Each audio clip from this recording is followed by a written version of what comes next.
Welcome to Strip Cover Lit. We've given up. So close. So close this time. I'm Dalton Gentry. I'm Adrian Fort. And this is Adrian Reads Harry Potter. Getting close to the end of Adrian Reads Harry Potter. We only have 2 chapters and an epilogue after this. There's more? There are literally 3 more chapters left of your Harry Potter reading career. You're getting there. So this week, we read chapters 33 and 34 of Harry Potter and the Deathly Hallows. Let me go over a little bit what happened. A lot of stuff going on here. A lot of big M. Night Shyamalan twists in this chapter. Chapter 33, The Prince's Tale. Voldemort calls for a ceasefire and will spare everyone if Harry is delivered to him. Tonks and Lupin are now dead. We see them in passing. And Harry, mid-war, goes up to the office and checks out a memory. And we find out Snape was actually Dumbledore's man all along. And his love was for Harry Potter's mother. And that's why he would do anything to protect Harry. But Harry is indeed a Horcrux. He's a what? Harry is indeed a Horcrux. Part of Voldemort's soul is embedded in Harry. Harry must die so that Voldemort can be defeated. And he must die by Voldemort's hand. Isn't that magic? Isn't that wonderful? I don't understand it. Okay. Chapter 34. You know what I would give for just one your mom joke from Snape? That's not a bad idea. Do you Just think... one. I'd be about it. We should dress as Snapes one day. Like, they're not doing Harry Potter anymore. We should just have walk Snape around Day. Kansas City as Snapes. Snape Day. Yeah. Anyway, Snape Saturday. Yeah, I was going to say Snape Saturday, where they lured snakes, right? Wasn't that Snake Saturday what the story was? Sure, let's go with that. Drove snakes out of town or something? Yeah, well, let's go with that. I have no idea what you're talking about. Anyway. Speaking parcel tongue. Chapter 34, The Forest again. More students are dead. Colin Creevey's died. We see them in passing again. It's not important. Harry walks the Green Mile into the forest, and he's going to submit to death. Dumbledore's last gift is finally revealed. The Resurrection Stone allows Harry to speak once more with his dead friends, his dead family, and Harry yields to Voldemort and is shot down in the forest. It's called the Green Mile? You walking the Green Mile? Oh, okay. That's your Stephen King reference. Yeah. I know Stephen King walked the Green Mile, but Yeah. I thought you said walked the Green Mile to the forest. I was like, wait, the way to the forest was called the Green Mile? You get 2 cross literary references in here, and you're just done for the video. Walking a mile, boss. Well, where's the second? What was the second? Harry Potter and Stephen King. That is a cross literary reference. Okay, so you get 1 cross literary reference, and you're done for the week. Anyway, a lot of stuff going on. Well, I just thought I missed an obvious J.K. Rowling to Stephen King reference. No, that was just a Dalton embedding references Gotcha. when he was putting things on paper. Gotcha. Adrian, where do you want to start?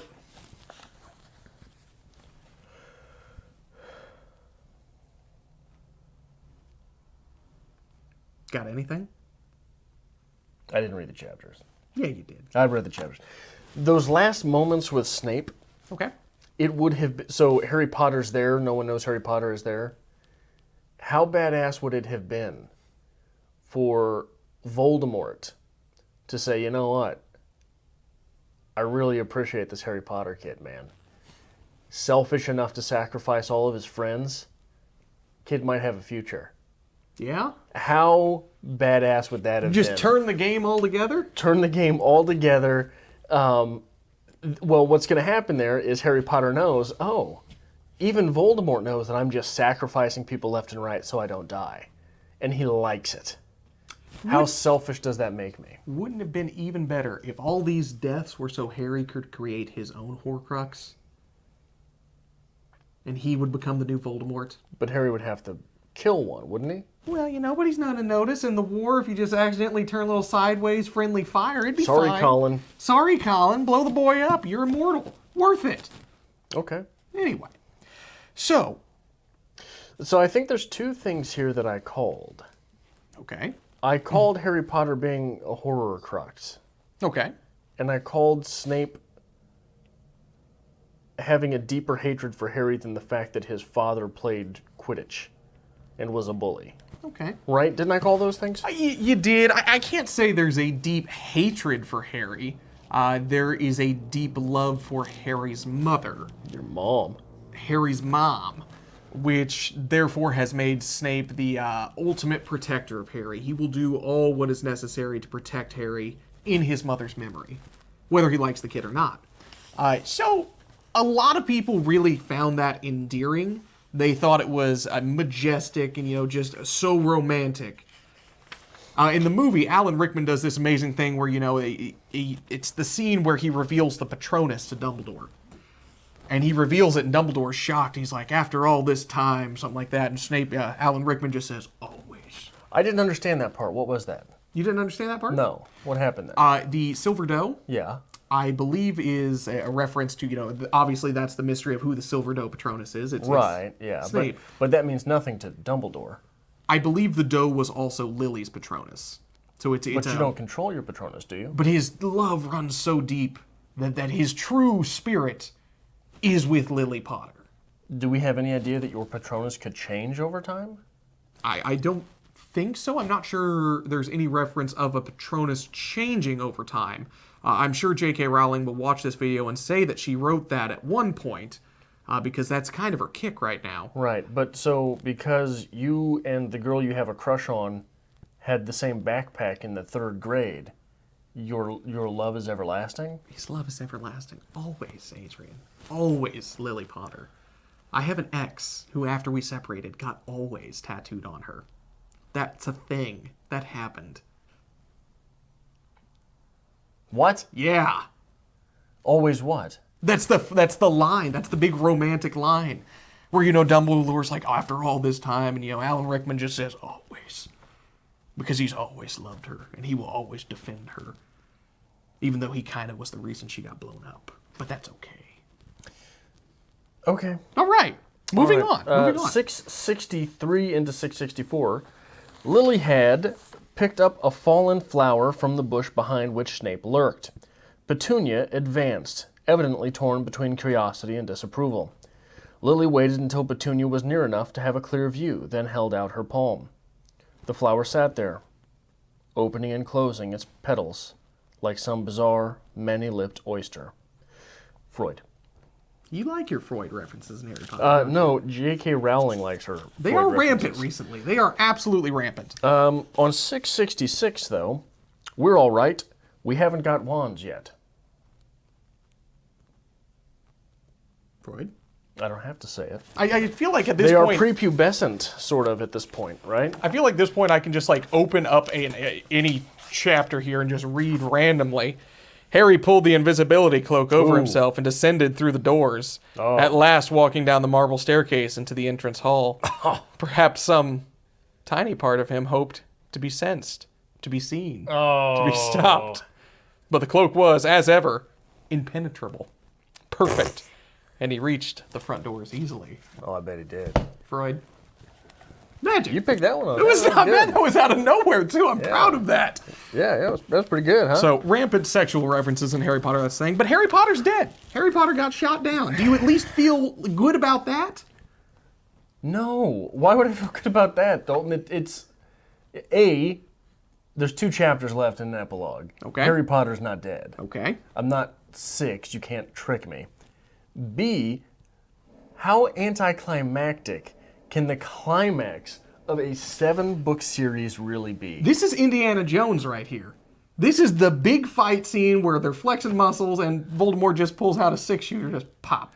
No, it's not, because that was an extreme tell of character in Indiana Jones. That was a character moment. Okay. Indiana Jones walked into a fight he could not win and said, you know what? Screw it. Do you know the story behind that scene? I do, actually. He was terribly sick and they'd trained for this scene. This was this guy's moment. He's like, no, I'm not doing that. And Harrison Ford said, why wouldn't I just shoot him? And he goes, no, you wouldn't shoot him. We got to have a fight scene. But why wouldn't I just shoot him? So they rolled the cameras and he just shot him. That's what you get for being Harrison Ford. You get that right. That's what you get for being on set with Harrison Ford. True. So have you ever seen the movie Bruno? Yes. The Harrison Ford part? Yes. So anyway, it all comes to fruition here. This was all part of Dumbledore's master plan. Dumbledore for the greater good. So we do have some philosophy here, is one life worth the greater good? Because Dumbledore has basically been grooming Harry Potter this entire time to die. And he knows it. The big twist, the big reveal, Dumbledore, the ultimate good guy, will sacrifice Harry Potter in order to further the greater good. I don't understand. That doesn't make any sense. That doesn't make any sense. Why does he have to live? What good does it have? So the boy must die, asked Snape quite calmly, and Voldemort himself must do it, Severus. That is essential. Another long silence, and Snape said, I thought, all these years, that we were protecting him for her, for Lily. We have protected him because it has been essential to teach him, to raise him, to let him try his strength, said Dumbledore, his eyes still tight shut. Meanwhile, the connection between them grows ever stronger, a parasitic growth. Sometimes I have thought he suspects it himself.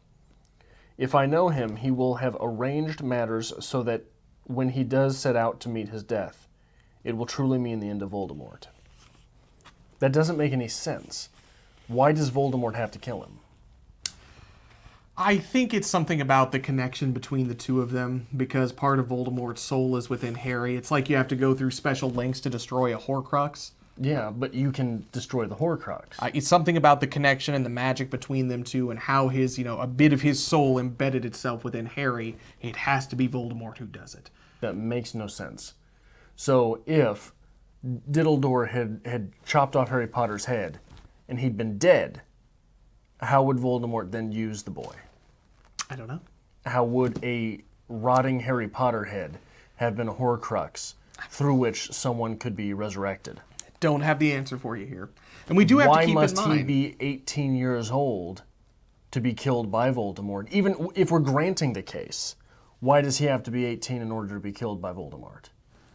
I don't have an answer for you. Wouldn't it, so... And this is, terrible question to ask. Why let him get that far? Because at that point,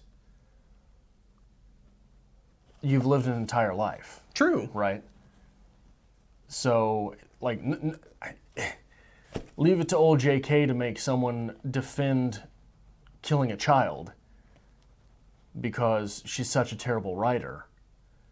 But why let someone live and suffer and grow for 18 years and be embedded in their life?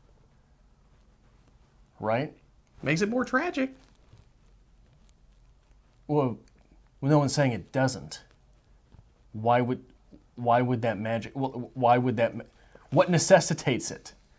She doesn't really explain what necessitates it. I'm sorry, there's no good answer to give you, besides the fact that she couldn't have wrote a book about it. I'm betting you.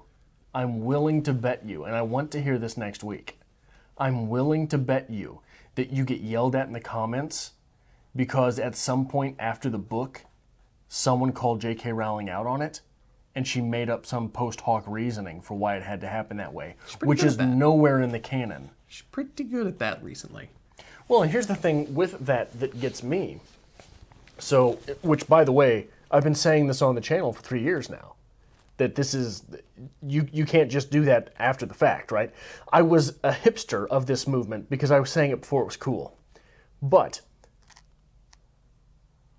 the relationship that popped up between Dumbledore and Grindelwald was in this book, right? Yes. And it was sort of compelling. Like, I could sort of see the case being made there. If, like, with the...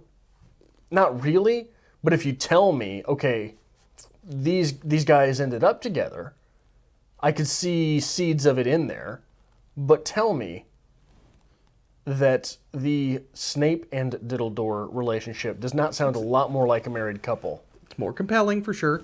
So, do you know what actually, stemmed this whole, J.K. Rowling's just kind of crazy thing? No. Okay, so, essentially, years and years ago, she said, obviously Dumbledore's homosexual. He was in a relationship with Grindelwald. But, there's a little bit of, it alludes to it a little bit, that there's more than just a relationship. So the problem is it does not allude to it at all. But if you're told this, you can see it in there. True, right? True. So I guess recently she came out, I could be 100% wrong of how this came to be, but essentially she's just you know what, I want to talk about plumbing. Plumbing in the wizard world, because wizards actually didn't have toilets for the longest time. They took them from the muggles. They used to just shit on the floor and magic them away. And the entirety of the Harry Potter fan base was like, well, why are you bringing this up? Why are you holding a press conference to tell us this? No one cares. And like, that's what started this whole thing. How did we get there from here? Like we were talking about like how J.K. Rowling No. I mean, how do you get to he's still gay from they used to poo on the floor? She wholeheartedly just decided one day, she woke up, she's like, I'm going to drop a bombshell on him. I'm going to tell him. I'm going to tell him everything. And like she came out and she said this and everyone was just like, what are you doing? Like no one asked for this. Like there's not even a fan fiction about this. And there's a fan fiction for everything.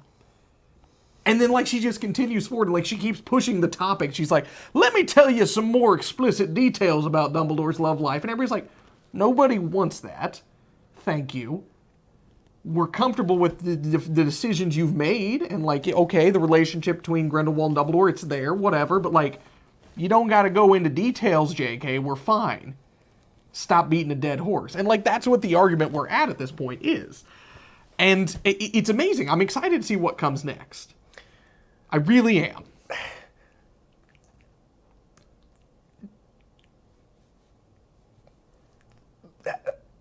So the gold in this is this, what's happening with this. The same thing that's happening here is like if Dr. Seuss came up and was like, you know what, I want to address a very important issue that is sort of plaguing the world today and we need to get a hold on it. The Cat in the Hat was neutered. So make sure you know. Yeah. No balls just so on you that know. thing. Just so you know. No testicles there. Right? Just out of nowhere. No one wants to know. No one cares. No one wants to imagine the Cat in the Hat being put under and the bits being chopped away. No one wants to picture that, right? No one wants to picture their childhood stories being sexualized. True. That is a sexualization of, like, and it brings up the argument again of why is it so. A lot of people have an objection to stories, children's stories about what there was a penguin that had two mothers or two fathers. Yeah. I can't remember which way it was, but a lot of people objected to that because it was sexualization of children's. Well, why is it sexual for them to have two mothers or two fathers, but no one ever questions if he has a mother and a father? No one ever says, well, that's sexualizing it. So, to an extent, I can understand that argument being infused into Harry Potter. Like, no, she's not sexualizing it. She's just saying Dumbledore was gay and had, a romance. But I think that, so no one's questioning the sexualization of Snape and Lily, right? Mm-hmm. No one's questioning the sexualization of Lily and James. So where is the fine line there? I don't have an answer for you. It seems like she's all over the place, though. Yeah. So for me, it's not about the sexualization. Okay. The big problem is the fact not that anything is sexualized, but that you're bringing up these points out of nowhere and claiming that you always had it there. Yeah. Like, oh yeah, no, totally gay. Wait, what? No, yeah. No, there's representation in my books. Don't worry about it. Don't worry about it, guys. There's representation. So, back to the text here. Yeah. Because this is something that has been bothering me for a while, and I can finally talk about it a little bit. We have here Voldemort amassing an army of Death Eaters, giants, creatures from all over, a full-fledged army to take out Harry Potter, to achieve his goal. Realistic, okay. If the wizarding world is this great, advanced culture, they're better than muggles, they have things so great, so well, everything's organized, they have a government, where's the wizard army? Where's the wizarding police? Beyond just the fact of, like, the Aurors, because there's, like, I don't know, a dozen of them. Most of them are now dead. Where's Bobons? Where's Durmstrang? Where's all these other, like, civilizations that, JK just kept shoveling in? Where's the assistance? Because right now we have an army of adults and an army of mythical creatures attacking a school. And no one in the wizarding world, beyond just like, oh, the Weasleys are there, and, the Order of the Phoenix is here, nobody else is stepping forward and be like, now, wait a second. We should have prepared for this. We should at least get together a good old-fashioned mob to fight the good fight. There is nothing, and it makes it completely unrealistic. An army has just arrived and is killing your children. The parents aren't even there. Yeah, there's no real excuse for that. No. Now, if you want to say where's Durmstrang and where's the other schools, I think that there is some precedent in history for that. Okay. Hitler was a bad guy. Hitler was a bad guy from day one. Like, there was never any question that Hitler was going to do bad shit. But it took other countries a long time to step in. Okay. So,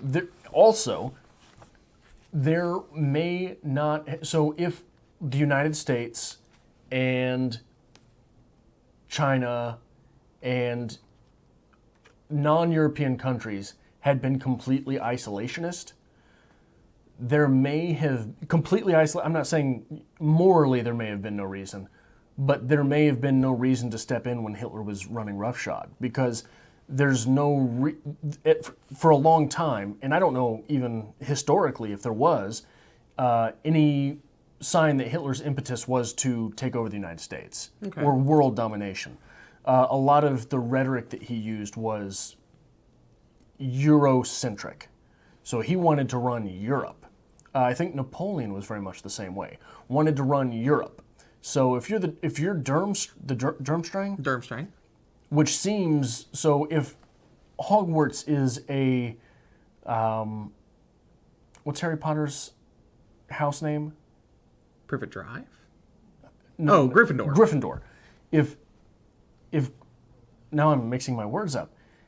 What's the school's name? Hogwarts. If Hogwarts is sort of a Gryffindor-led school, Durmstrang seems to be a Slytherin energy level school, right? Okay. So they are especially not going to step in to stop him, because he doesn't seem to want to take over the entire wizarding world, does he? And Beauxbatons, how do you want to pronounce it? They're the French, so the French aren't coming. No, they're not coming at all. It's fine. They might build you a statue afterwards. It's fine, but they're not coming. No. They're not coming to help you, no. And we also have later on... We have come. We have brought our white flags. We also have later on, J.K. is continuing forward with the canon of Harry Potter, saying, there's wizarding communities in the United States as well. And that's expanded upon in the Fantastic Beasts series. But let's be honest, if somebody's going to get involved, it's going to be the United States wizards. They're going to see, we're like, oh, there's a war over there? We should probably get in on that. What are we fighting against? Oh, send people. Send them. England. Is there anything over there we want? No, they got a nice castle. We could use a good castle. Let them go. So it just seems unrealistic to me, and I do agree with you. It's anticlimactic, where Harry basically just wanders out and he's like, "Hey, want to shoot me? Yeah. I'm good for it." Yeah, well, and we don't even. There's no suffering. Nope. There's no shooting back. Nope. There's no. He gets there and all of the Death Eaters are like, "Oh, hey, that's the Potter guy, right?" Yeah, we're supposed to be getting him. Yeah. No, they just kind of let him waltz on in. Well, he waltzes in because he's got the invisibility Oh, it's cloak. fair. But when he reveals himself, no one's like, "Boss, do you want me to tie him up?" Got him. Yeah, like there he is. There's no stunning spells. There's no nothing. Like, it's just sort of everything is so passive in this series. It is. Do you have any other points you want to make about these chapters? One very small one. The Lily-Snape relationship reminds me very much of the stories that Jordan Peterson tells about meeting his wife. Okay. Because she hated him at first. They were kids. He was in love with her since the first time he met her. And then, so if you ever pay attention to Jordan Peterson, or if you hate Jordan Peterson but you love Harry Potter, maybe go watch those stories, because then you might like Harry Potter a little less. But, so, does it make any difference being Muggle-born? On 666, Snape hesitated, his black eyes eager with greenish gloom, moved over the pale face of the dark red hair. "No," he said, "it doesn't make any difference." That needs to be a bigger part of this series. You think so? Snape's struggling with that, because it wouldn't be transparent on a first read through, because we don't know he's a good guy. Okay. But there should have been some favoritism towards Granger. There should have been something there, especially I guess if J.K. Rowling is sticking with the fact that Hermione was written as black, maybe not, but the actress who played her in the movies looks a lot like the description of Lily. Okay. So that would have been something to play with, huh? That's another thing that JK's just come out and said. That she's like, oh no, Hermione was black and Dumbledore was gay and wizards shit in cupboards and disappeared it. Yeah, just out of nowhere. I don't, so, and we covered all of that when we very first started the series, didn't we? We did. Especially the Hermione thing. I said, this is the only character that's sort of racially ambiguous here. Like, you could read Hermione as black until, 3 books in where she's written as white. So, like, there's no, I don't know, there's no defending J.K. Rowling here. Okay. There's just no defending it. Okay. Is the moral of the story at this point F dads? Okay. I don't know where these last 2 chapters or the epilogue is going to go. Oh, it's a trip. But the last few chapters have just been like, hey, Harry, your dad was a piece of garbage. It's true. Your mom was pretty cool. Yeah, all your dad's friends, not that great guys. Snape either. wanted to bang her. Like, isn't that really where we're going here? What good thing has Harry's dad done? Harry Potter and Snape wanted to bang your mom. That's basically the series we've That's got book here. 8. That's book 8. That's book 8. It's a little fan fiction. Yeah. You're going to be furious the next 2 chapters. Like, oh my God. Like, it's like JK was like supposed to end this here, and she's like, well, what else can I throw in? But I brought you something. What do you mean you brought I brought you a little something to keep in tradition with a strip cover lit fashion. We've spent 3 years doing Harry Potter here. Yeah. 3 long years of reading a book you hate. Yeah. And it was for the greater good. It was. This was for the growth of our channel, for the greater good. This is something you've endured. You're terrifying me right now. It's something you've endured. And we've got this lovely setup back here with all these lovely action figures, and I know you love action figures. So for the greater good, I brought you a Dumbledore just for your shelf to keep at home so you can forever remember the time you had with the Harry Potter read-along for 3 years. I brought you a Dumbledore. You can get the Dumble out the door. You're so welcome. You're so welcome. We'll talk a little bit about the shape of his wand later. It'll be a good time. It's ridiculous. Okay. It's ridiculous. But anyway, if you like this kind of thing, make sure you hit the subscribe button down below. We have 2 more bits of Harry Potter read-along. We're going to have 2 more chapters, the last 2 chapters of Harry Potter, and then a video on the epilogue, and we're done here. So thank you. Then we'll have a wrap-up on the book. We'll have a wrap-up. There will be more, but like, we're series. almost done with the reading. So thank you for keeping along with this journey here as Adrian reads Harry Potter. Make sure you stick around for next week as we finish up basically the entirety of the book here. Give this video a like as well, and leave us a comment down in the comments letting us know what you think. And don't forget that we're going to have a... I've got no words today.